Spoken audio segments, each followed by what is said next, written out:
With that, I will introduce Dr. Klein. Come on up.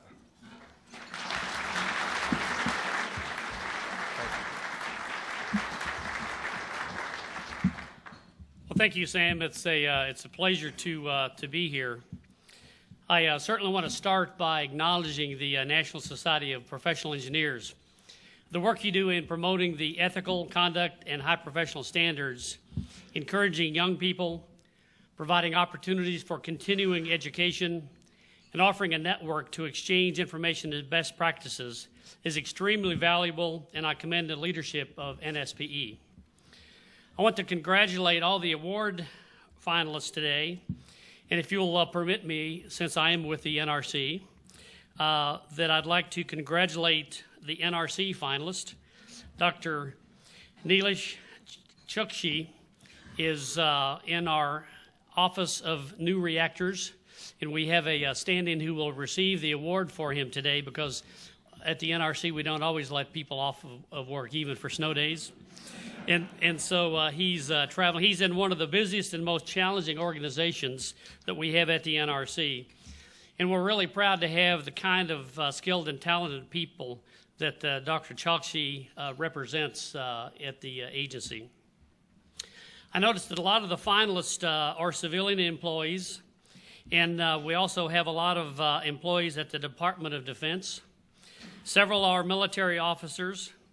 As indicated prior to joining the NRC, I was assistant to the Secretary of Defense for those non-controversial portfolios of nuclear, chemical, and biological defense areas. It was nice to come to the NRC with safe nuclear power. I think one of the things that's important to note is whatever your political opinions, I think we can all agree that our men and women in uniform are highly dedicated in service to our country is something we can all admire.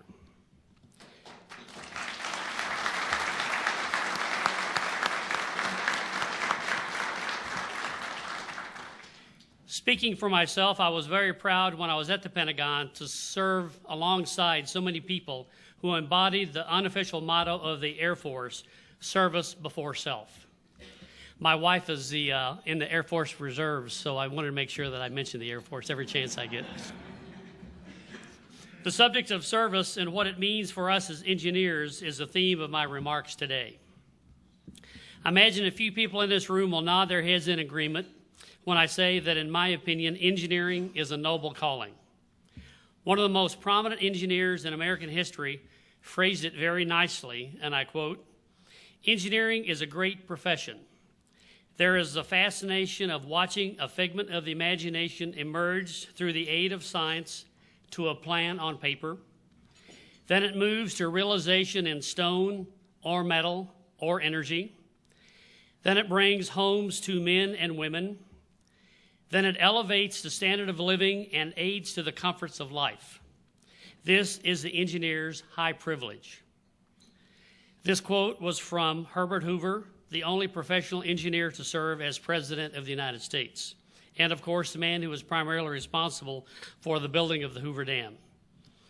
I agree with Hoover in terms of engineering is a high privilege, and engineers do play a vital role in elevating the standard of living and adding to the comforts of life.